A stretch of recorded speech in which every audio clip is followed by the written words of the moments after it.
आपण प्रार्थना करूया. हे परमेश्वर पिता दयाळू बाबा, सुंदर दिवसाबद्दल तुमचे आभार मानतो. महान परमेश्वर, आशीर्वादित परमेश्वर, तुमच्या वचनात चालणाऱ्या प्रत्येकाला सहाय्य कर. ही प्रार्थना आम्ही आमच्या प्रभू येशूच्या नावाने करतो. Hallelujah, hallelujah, hallelujah, hallelujah. आपण कुटुंबाविषयीच विचार करणार आहेत आणि ते स्वतः आपलं भविष्य आणि आपलं स्वतःचं भविष्यात आपल्याला परमेश्वराचं राज्य कसं मिळालं पाहिजे हे आपल्याला शिकायचं आहे. की कुटुंब हे सगळ्यात एकत्र राहणं गरजेचं. आज झालेला आहे भाव झाले सका, भाजी झालाय पक्का. हालेलुया. भाव सका, वाली पक्का. हालेलुया. तर पक्का पाहिजे तर टिकलेला पाहिजे का माहिती नाही. हालेलुया. पण या जमीन जागा हर एक वस्तूसाठी लोक फार मोठे निर्णय घेत असतात. लहान असताना छोटा मोठा किती खेळता, बागडता, उडता, थोडा मोठा झाला कधी मोठी झाली का मग दुष्यम हे सुरू. स्वभाव तो नाही. लहान असताना स्वभावाला औषध मिळते, मोठ्या झाल्यानंतर स्वभावाला औषध मिळते, म्हणजे मार्गदर्शक. लहान असताना आई बाप त्याला समजवतात, बाबू हे काय करता, कशाला मारतो, तो छोटा आहे ना. मोठा झाल्यावर आई वडिलांचं तोंड पण बंद होते, कारण आता आई वडिलांचेच बोनस मिळेल. माझ्यासारखा पापी होता. हालेलुया. मी पण मारलेला आहे आई वडील. हालेलुया. छोटा असतात. हालेलुया. तर आपल्या सगळ्यांच्या हातामध्ये तो आहे बोनस, टपाटप मार. पण आई बाप कधी आपल्याला मारतात. हालेलुया. तर आता आपण या वचनानुसार सुरुवात करूया. नीतिसूत्रामध्ये 1 अध्याय वचन 8. माझ्या मुला आपल्या बापाचा ऐक. काय? माझ्या मुला आपल्या बापाचा बोध ऐक. आपल्या आईची शिस्त सोडू. बापाचा बोध आणि आईची शिस्त. सगळ्यात टीचर जी असते ती आई असते, बरोबर. आणि बरोबर पहिलं मुलांचे संस्कार घडवण्यासाठी बाप आणि आई असते. हालेलुया. पण जेव्हा मुलं बाजूवाल्यांच्या घरी जातात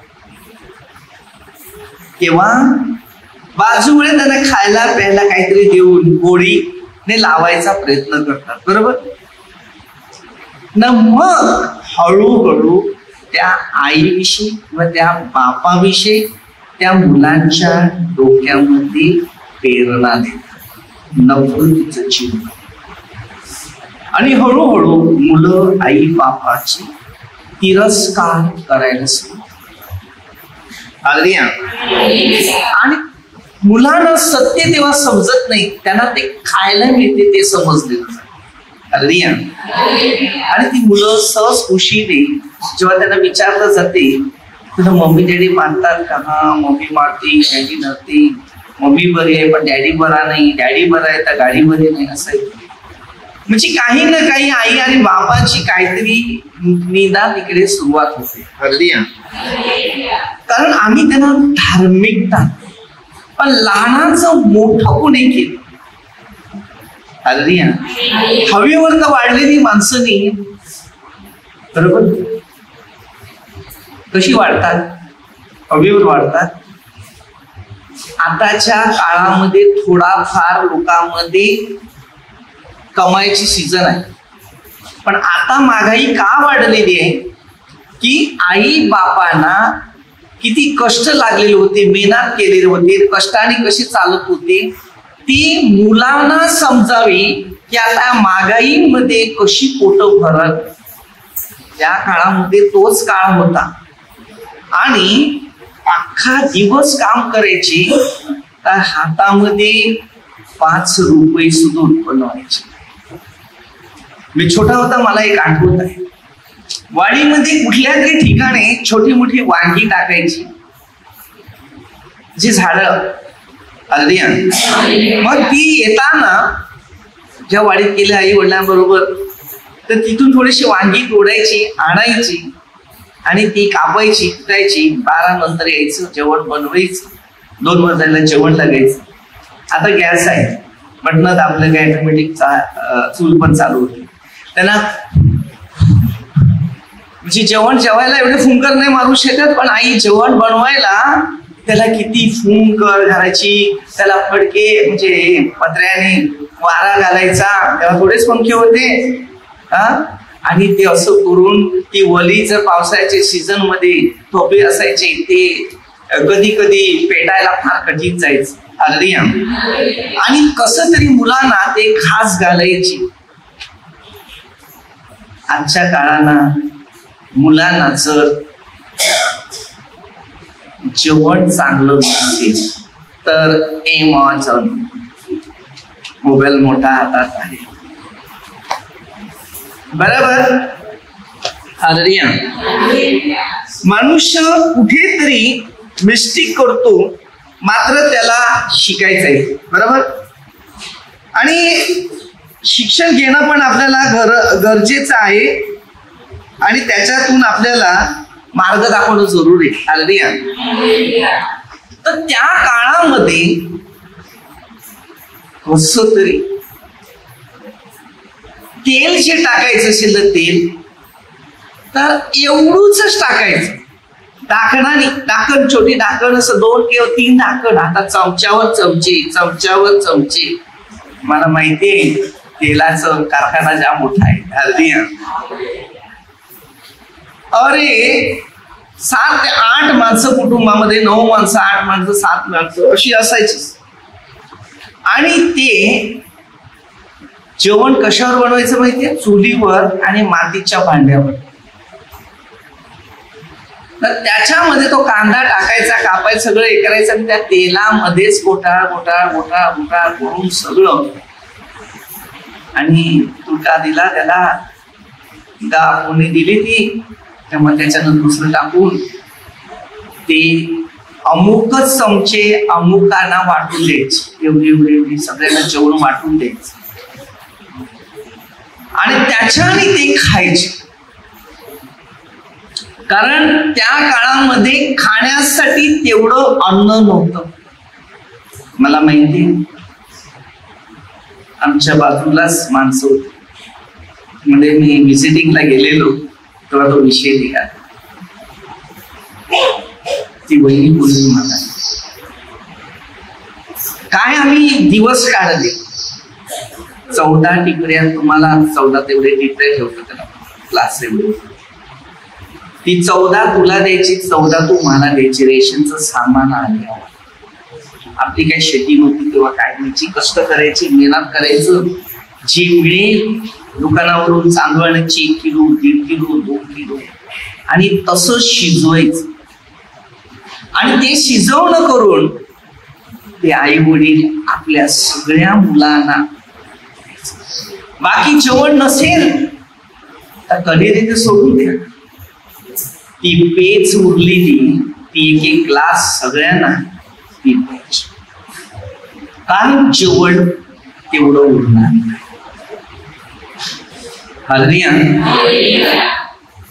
मी बराचसा मोठा झाला, थोडा मला अनुभव आहे. माझीपेक्षा मोठी बहीण कधी कधी त्या आकाशात, ती एकदा कामाला गेली, वाडीच काम करत, ते काम करून आली वाडीतून, तर ते जेवण ना तिच्या वाटणीचं होतं. ते काम करून आले, तिला द्यायला पाहिजे ना, मला लागली खूप हल्दी,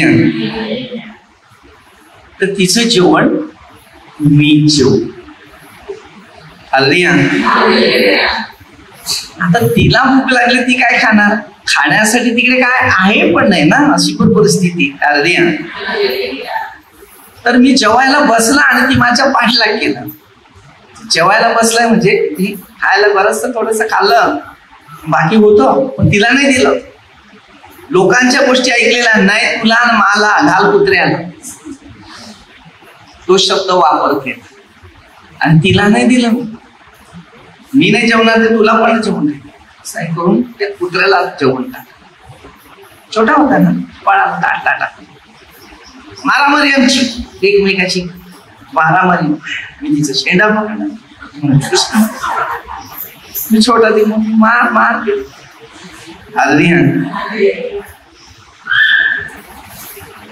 जो काळ कसा होता कसा नाही ते शिकायला. म्हणून आज मला लोक विचारतात तुम्ही यांना खायला प्यायला काय करता. बरेच लोकांना असं कशाला जेवण देतात, तुम्ही हे काय करता ते काय करता, पण बोलणार. अरे मी त्या रस्त्यातून आलेला आहे. तू त्या रस्त्यातून आला असता तर तुला कळलं असतं की लोकांची भूक काय. म्हणून शिक्षण घ्यायचं ना घ्यायचं ते पहिलं लक्षात आणायचं. आणि जर शिक्षण घेत आहे आणि जर ते घेऊन तुम्ही वापर करत आहे तर तुम्हाला खूप फायदा होतो. अगदी आईच्या डोक्यावर भार जास्त असतो. नीतिसूत्रामध्ये 10 अध्याय वचन एक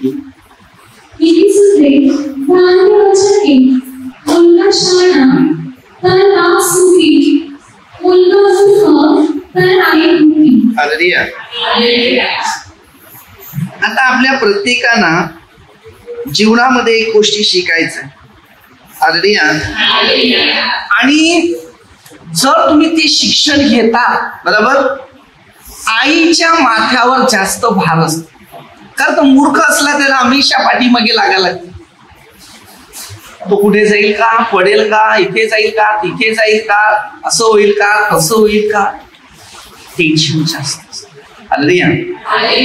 आज आपण बघतो की आपल्याला ज्या गोष्टी मिळवायच्या किंवा ज्या बनवायच्या त्या कशा बनवायच्या ते पण मी तुम्हाला सांगतो. देवाने काही गोष्टी दिलेल्या आहेत ते आपल्याला बघायचं आहे. नीतिसूत्रामध्ये 2 अध्याय 1, 3 अध्याय 1, 3 अध्याय 11 असे वचन.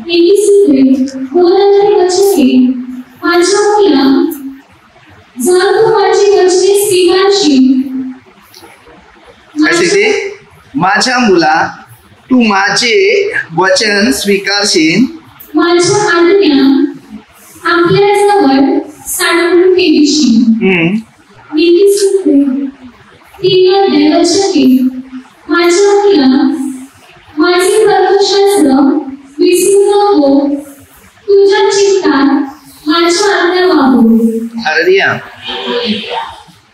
आता मनामध्ये ज्या काही गोष्टी धार्मिकताच्या आहेत किंवा आई वडिलांच्या आहेत ते मनात ठेव.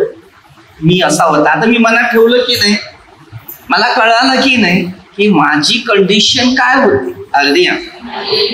आमच्या कुटुंबाची कंडिशन काय होती ना, काय फायदे झाले तो शिक्षण.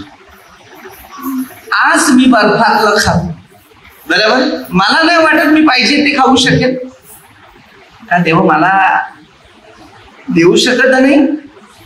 एवढ्या लोकांना खायला घालू शकते, तो माझा देव मला नाही देऊ शकत. बर्फातलं थंड थंड खायचं.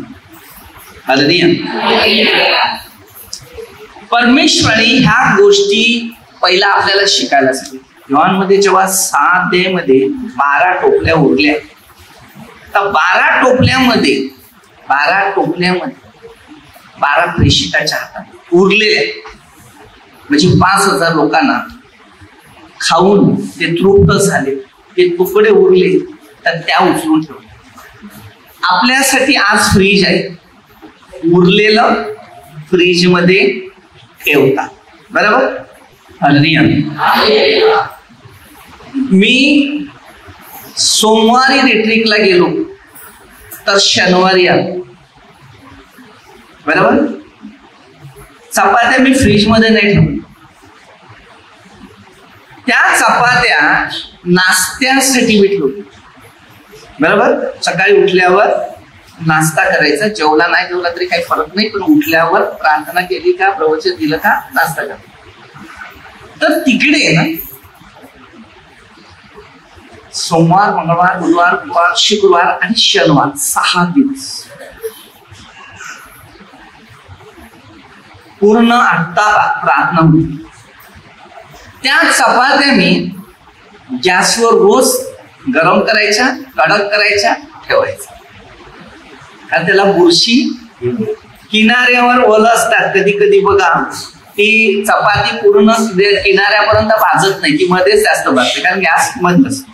त्याला आपण मध्ये आणून अशी फिरवत नाही, आपण मध्येच टाकतात ना, मध्येच फिरवतात. चपाती पुढे बाजूतून पण आपल्या ती असते.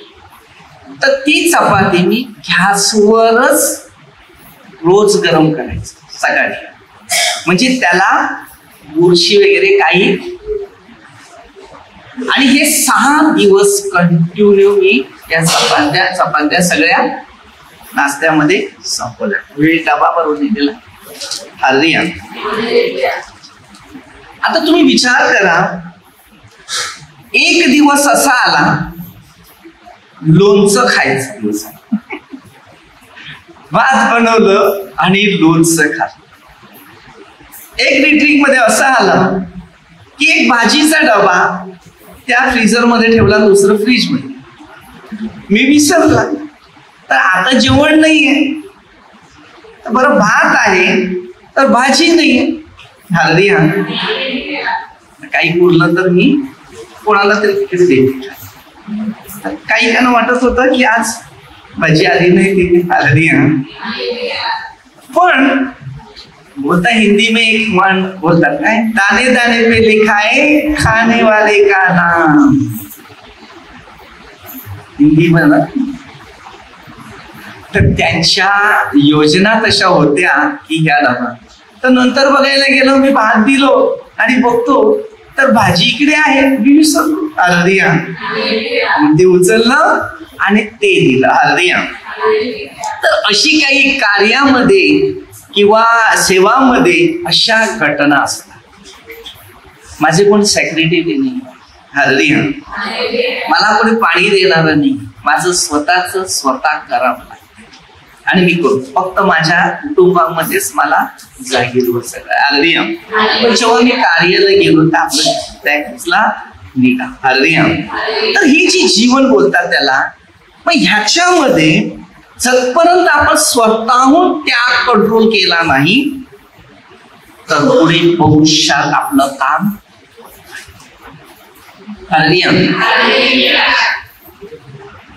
ज्या गोष्टी शिकायच्या, मी काय करायचा, भात बनवलं का 3 टाइम, एकदा भात बनवलं तर पाणी बचत होते, गॅस बचत होते आणि 3 टाइम ते एकदा बनवलं का 3 टाइम खायचं. आज बनवलं रात्री आणि उद्या दुपारी. तर एक वेळा तसंच भात माझं बापरे भात खराब झालं. आता करायचं काय. मग नंतर काय केलं, फ्रीज मध्ये नाही ठेवलं, असंच भात बनवलं, रात्री परत गरम केलं, सकाळी परत गरम केलं, बाहेरच ठेवलं. आता खालून गरम झाल्यानंतर ते कडक होते, माहितीये, लागते थोडस, त्यामुळे ते खराब होत. खाली पाणी असेल तर भात खराब होते. हालेलुया. मग ती कला सुरू केली. हालेलुया. आणि मग ते कडक कडक खायला पण बरं असायचं, काय कुरमुल्यासारखं. हालेलुया. म्हणजे सगळे नियम जे असतात किंवा जे अनुभव किंवा शिक्षण आहे ते घ्यायला लागते. म्हणून आई बापाचे जे संस्कार आपल्याला मिळाले, शिक्षण मिळालेलं आहे, पवित्र शास्त्राचं शिक्षण मिळालेलं आहे, अनुभव जर मिळालेला आहे, त्याचा वापर आम्हाला केलाच पाहिजे. आम्ही ना आज अन्नदानाचा खूप तिरस्कार, म्हणून पुढे काळ येणार आहे तो लोकांना प्लॅस्टिकचं खाणं खावं लागेल. कारण काम करणारे मनुष्य जो आहे की काय झालेलं आहे, कंटाळा करायला, कष्ट मेहनत करायला कंटाळा लागतो. त्याच्यामुळे पुढे होणाऱ्या काळामध्ये सगळं रेडीमेडची सवय पडल्याप्रमाणे लोक प्लॅस्टिकचं अन्न खातात. ते तुमच्या लक्षात येणार नाही प्लास्टिकचं आहे किंवा, कारण त्या खाण्यामध्ये मोहित आहे.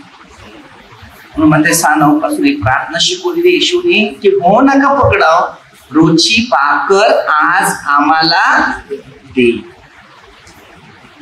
तर आपल्याला शिकायचं आहे. तर आपण छोटीशी एक प्रार्थना घेऊया, पुढचा विषय. हे पिता परमेश्वरा, जे लोक दान धर्म करतात अशा प्रत्येकाचा दान स्वर्गात जाऊ. कार्यकर्त्या परमेश्वराचा आशीर्वाद देऊन विशेष प्रार्थना करूया. सर्व मंदिर कामदार सरपंच सर्व प्रभूचा आशीर्वाद ज्या नावाने अशा लोकांना प्रभू अन्नदानाचा मार्ग मोकळा करा. ही प्रार्थना प्रभू येशूच्या नावाने करतो. आमेन. हालेलुया.